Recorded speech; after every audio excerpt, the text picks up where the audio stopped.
Nesta videoaula, irei dar continuidade ao corte do maravilhoso vídeo do professor historiador Flávio Muniz, onde ele aborda perfeitamente sobre a origem da escravidão transatlântico e o papel da Igreja Católica sobre as bulas papais que autorizou a escravidão nas Américas.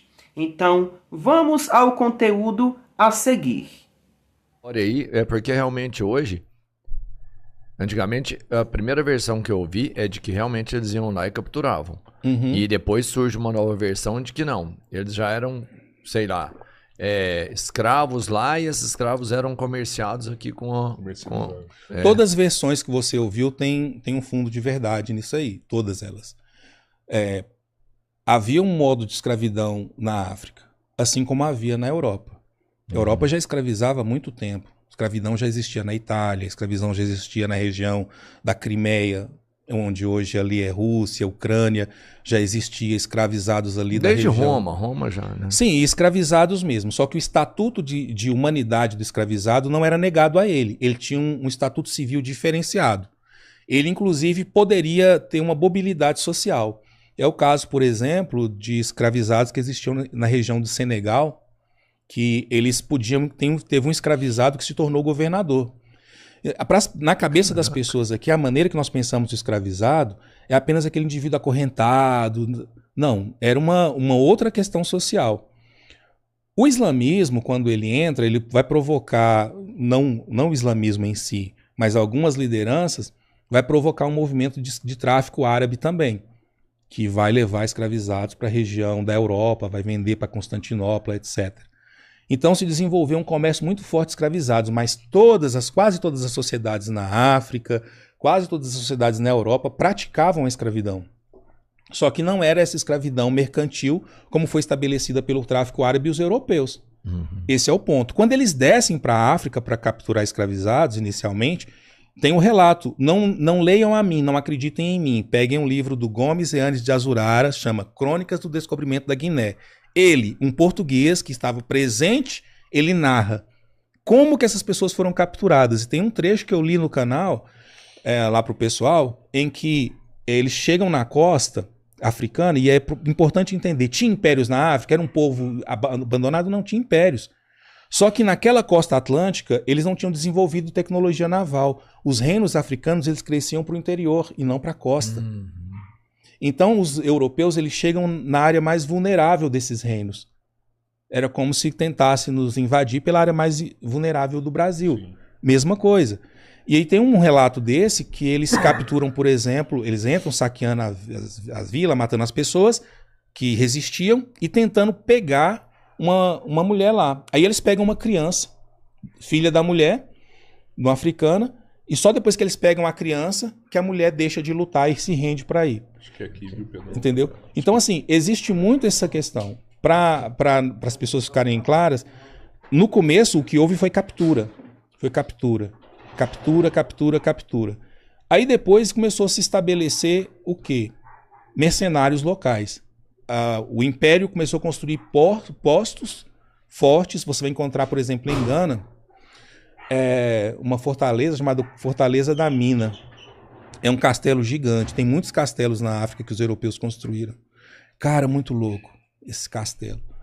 Muito lindo. E ele foi utilizado para quê? Um posto comercial. E ali eles começaram a fazer a prática de utilizar as divisões que havia entre os povos para minar a resistência, capturar outros e conseguir, assim, vantagens na hora de negociar os escravizados. A ideia de que eles vendiam seus próprios irmãos. Gente, africano não é irmão do outro, não. Assim como negro não é irmão de outro negro. Entendeu? Sim. Não sim, é. Sim. Povos diferentes. Hausa e Yorubá são diferentes. Igbo são diferentes dos povos Wolof. Eles são povos que muitas vezes... no filme Guerreiras de Daomé, lá, ele mostra isso. Oió era um reino rival de Daomé. Um capturava o outro para vender ou para utilizar como escravizado. Só que a diferença da escravidão praticada lá é que não tem a coisa a ver com a escravidão que os europeus praticaram. O tráfico atlântico ele tem uma natureza diferente. Eu sei que a galera pensa, mas é tráfico, é tráfico. Eu falei, gente, beleza, é uma maneira de a gente olhar a sociedade. Só que se você pegar uma sociedade em que um escravo chegou a ser governador, é uma outra. Não estou adocicando a escravidão. Então, entendeu? Como que era essa escravidão lá? Era, por exemplo, é que índios, por exemplo, né, pegavam mulheres de outra tribo, levavam para uma tribo, tinha até uma guerra ali, às vezes, por isso. Mas essa mulher ia para uma outra tribo e, às vezes, lá virava, né, até porque era uma parceira mesmo, né? A intenção era essa. Como que era essa escravidão que acontecia entre a escravidão antiga, vizinhos, né, ali? A escravidão antiga, ela era uma escravidão que ela tinha diversos motivos para acontecer.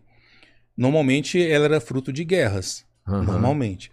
Então, derrotados numa guerra, podiam ser escravizados. Isso era quase um estatuto tácito que existia sobre isso. Eram os espólios da guerra. Os espólios da guerra. Guerra, dívidas também. Dívidas. Né? Mas tinha outros componentes, inclusive em alguns povos indígenas, que também que praticavam esse tipo de coisa, que o guerreiro mais forte, ele ia para lá e eles honravam ele. No sentido, pô, esse cara aqui é valente. Nós precisamos desse tipo de pessoa na nossa prole aqui, no nosso grupo. Isso também acontecia. Então, assim, não era simplesmente uma escravidão no sentido de você estar preso, acorrentado. Existia, sim, essa escravidão. Porque sempre houve resistência contra qualquer tipo de submissão humana, sempre houve. Não temos dúvida disso. Mas muitas dessas pessoas chegavam lá e você estava ali num sistema que é a escravidão. Eu estudo escravidão aqui na região de Uberlândia e Uberaba. Os escravizados aqui não usavam correntes. Aí fala, o que impedia eles de fugir? Eles fugiam, eles resistiam. Mas fugir para onde, se em todo lugar é escravidão? Se você encontrasse um negro andando na rua e você pegasse, de quem você é, e não sei de quem é, cadeia.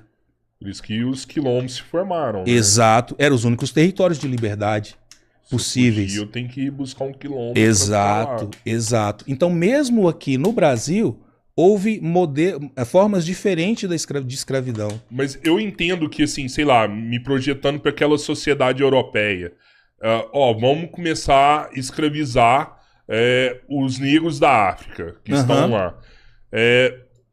Algumas pessoas vão começar a questionar. Mas por que a gente vai fazer isso? Isso não faz sentido nenhum.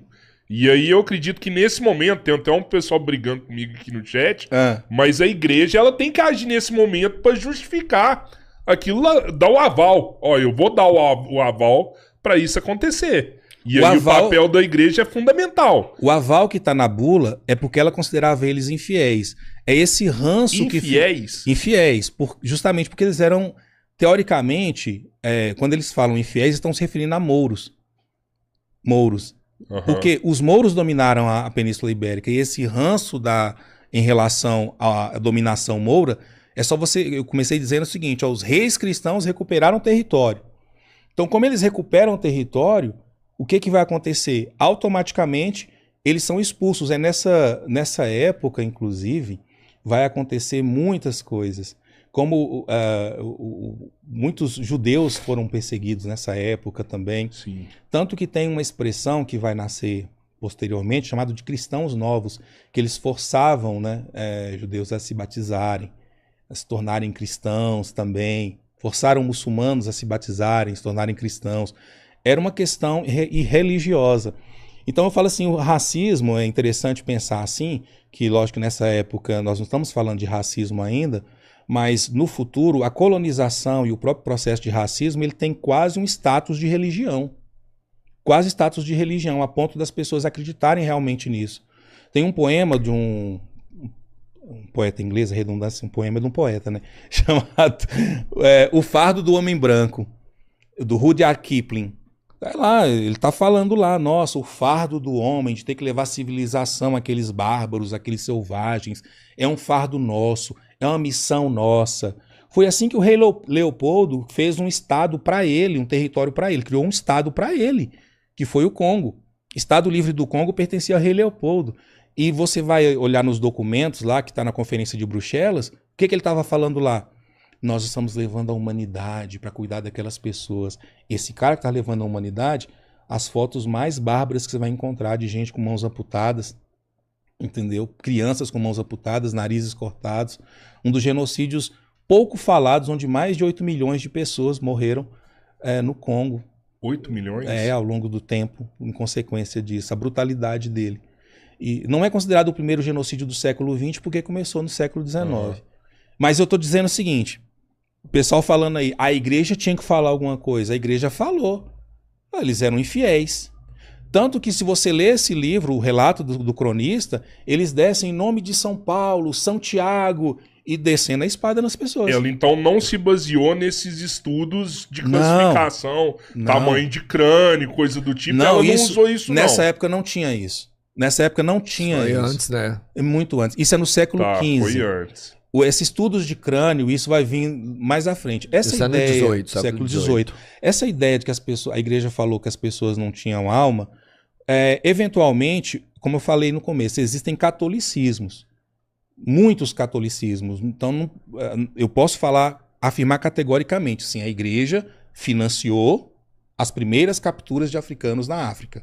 A igreja, através da Ordem de Cristo, que existe até hoje, financiou aquela cruz gamada que vocês veem nas caravelas, é a cruz da Ordem de Cristo, que é uma ordem que, digamos assim, são os templários portugueses. Então eles acreditavam que eles estavam numa missão religiosa mesmo, de dominação. Esse é o ponto. Então a igreja financiou e a igreja ela autorizou as primeiras expedições de captura de africanos na África. Ela ofereceu a chave e abriu a porta. O resto, a história conta. Entende? E outra coisa, a igreja sempre esteve presente na escravidão. O pessoal pode pensar isso ao estudo do século XIX aqui em Uberaba. Parte dos documentos que eu estudo aqui é documento da igreja.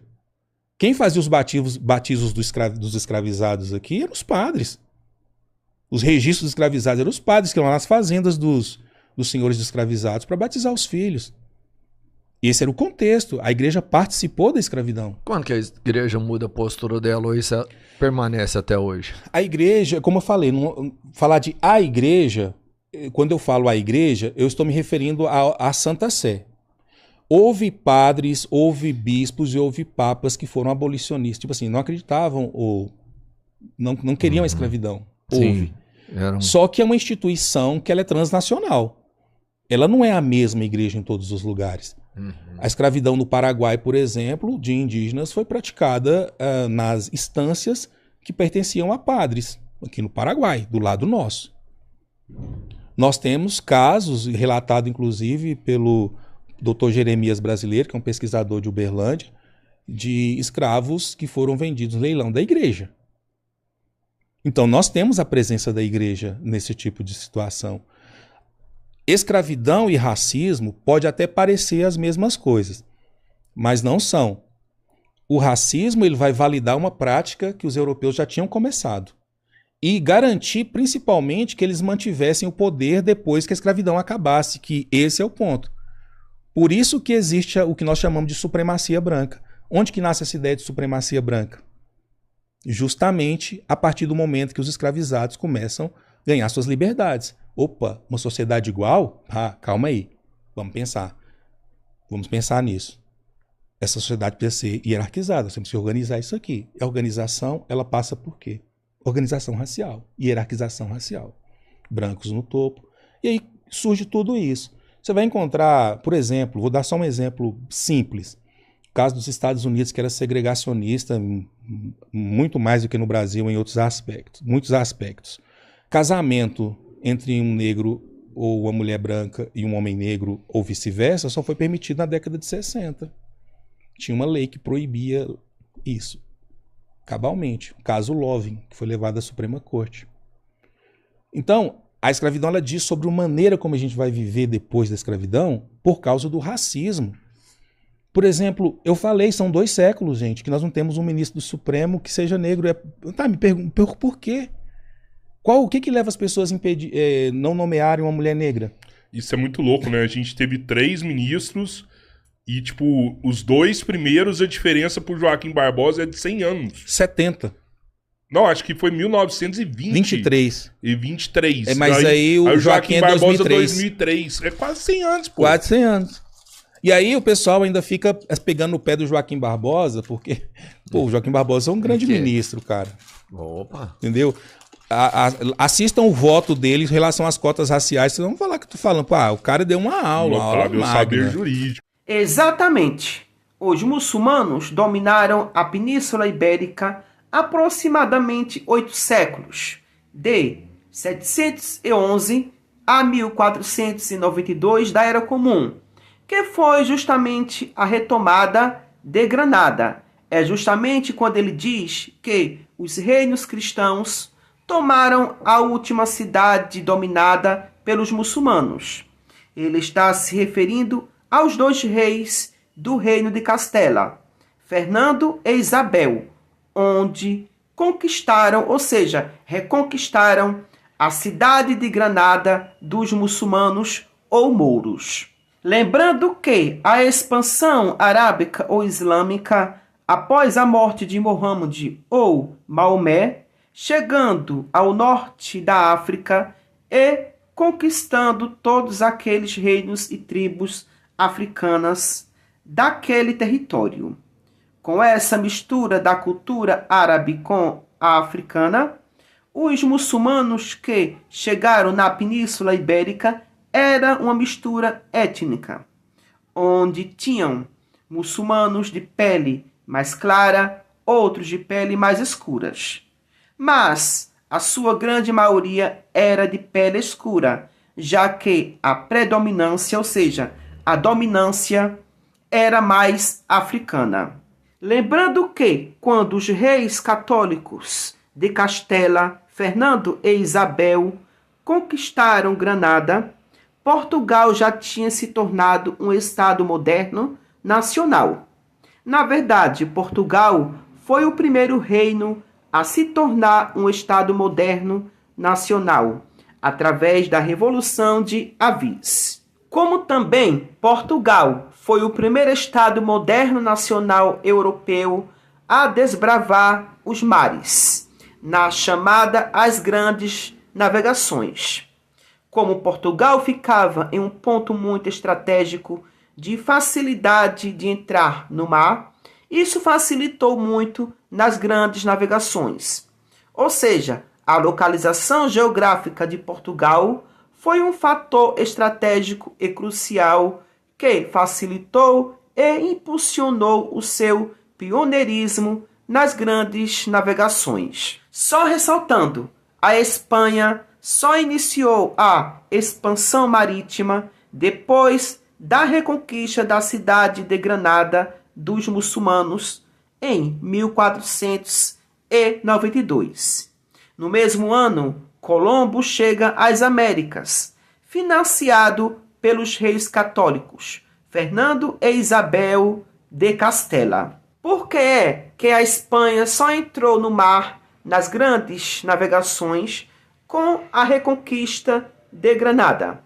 Porque a tomada de Granada liberou recursos para a exploração, como as viagens de Cristóvão Colombo às Américas, por exemplo. Gente, as grandes navegações só aconteceram através de investimentos financiados por reis e pelo Estado. As grandes navegações foram impulsionadas por uma combinação de fatores econômicos, políticos, sociais e religiosos, que juntos criaram a necessidade e a possibilidade de exploração marítima pelos países europeus, principalmente Portugal e Espanha, entre os séculos XV e XVII da Era Comum, para se lançarem ao mar na época das grandes navegações dos séculos XV e XVI. Os Estados nacionais tiveram que investir pesadamente em uma combinação de tecnologia naval, recursos financeiros, capital humano e centralização política, que foi a centralização do poder nas mãos do rei, o absolutismo. Antes das formações dos Estados modernos nacionais europeus, a Europa vivia sob domínio do feudalismo, de reinos cristãos e da Igreja Católica, onde o poder era descentralizado. Com a centralização do poder nas mãos de um único rei, tudo ficou centralizado sob controle do Estado, principalmente os recursos para poder investir nas grandes navegações. Na verdade, escravidão sempre existiu, desde as primeiras civilizações que a escravidão foi implantada. Agora que essas escravidões dos povos antigos eram totalmente diferentes da escravidão que ocorreu nas Américas. A escravidão dos povos da antiguidade era uma escravidão baseada em conquistas de guerras e por dívidas. Depois, a escravidão por dívidas na Grécia e Roma antiga deixou de existir e passou a ser só praticadas por guerras. Antes mesmo da chegada da escravidão transatlântico, a África já tinha seu próprio sistema de escravidão. A escravidão na África existia antes mesmo da chegada dos europeus, com a forma mais comum sendo a doméstica, na qual prisioneiros de guerra, por exemplo, eram integrados à comunidade e podiam ter direitos. A principal fonte de escravos eram as guerras, mas também ocorriam por sequestros, dívidas ou como prisioneiros de guerras. A escravidão africana era totalmente diferente da escravidão pelos europeus aqui nas Américas, onde era uma escravidão mais doméstica e de linhagem, onde os escravizados eram, muitas vezes, integrados à família do senhor e podiam ter até mesmo direitos. A escravidão transatlântico foi terrivelmente desumana, onde os escravos eram forçados a trabalhos pesados sem nenhum direito social e cidadania. A escravidão na Babilônia, por exemplo, era composta por prisioneiros de guerra, pessoas escravizadas por dívidas e por meio de compra e vendas em mercados. Embora não fosse a principal força de trabalho, os escravos podiam adquirir bens, constituir família e até mesmo comprar sua liberdade. Além disso, as crianças de escravos geralmente também eram escravizadas. Exatamente, para você ver o quanto o Brasil ainda é extremamente racista, que infelizmente ainda carrega em seu seio o fruto de um dos grandes erros cometidos contra a humanidade, a escravidão colonial, que deu asas para a implementação do preconceito racial. Exemplo disso, durante toda a República do Brasil, já tivemos 39 presidentes. Desses 39 presidentes, só um foi negro. O presidente Nilo Peçanha, de 1919 a 1910. Exemplo disso são no caso de padres. É raríssimo termos padres negros congregando nas igrejas. Porque se fala muito sobre aquilo que não importa e pouco daquilo que importa, né? Por que, Caio, que, por exemplo, a igreja não fala de racismo? Porque ela é racista. Porque ela é racista, né? Absolutamente racista. Quem é o grande líder cristão negro que você conhece na história do Brasil? No Brasil, poucos, né? Conheço o Martin Luther King no mundo, né? Nos Estados Unidos, acabou morto, né? É. Por quem? Pelos crentes. CIA, FBI, com a anuência dos crentes que não suportavam no Mississippi nem no sul dos Estados Unidos. Pregador pop negro, não tem, né? Não tem. O pobre do Kleber Lucas tá aí apanhando igual tição no fogo, coitado. Por nada. Por coisa alguma. Por uma fala... Por coisa alguma, só porque ele decidiu não ser preconceituoso. Verdade. Com o meu amigo Babalalaô Ivani dos Santos, que é meu amigo há 40 anos. Agora, por que eu sou amigo do Ivanir há 40 anos? Todo mundo sabe que o Ivanir é meu amigo há 40 anos. Já fez coisas comigo, me visita, toma café comigo, almoça comigo. Ninguém diz nada. Porque eu sou branco. Agora, o Kleber, que é preto, não pode, como preto, exercer a liberdade dele de ser amigo de um babalalaô preto. E que assuste-se ainda mais com essa declaração que eu vou fazer. As filhas do Ivani frequentam igrejas evangélicas. E as 4 ajudantes secretárias do Ivani são membros de igreja evangélica ajudando, secretariando o Babalalaô, que é mais humano, mais gentil, mais cristão, mais misericordioso, mais acolhedor do que quase todos os pastores que eu conheço. No juízo, o Ivani dos Santos se levantará e julgará esses pastores todos. São preconceituosos de negros, preconceituosos do ponto de vista sexual, desses grupos todos LGBTQIA+. Mulher. Por exemplo, na política, é muito difícil você ver prefeito, senador, deputado, governador e vereador negro. Outro exemplo vivo também é no caso de médico. Você vê médico negro? É raramente você encontrar algum médico negro.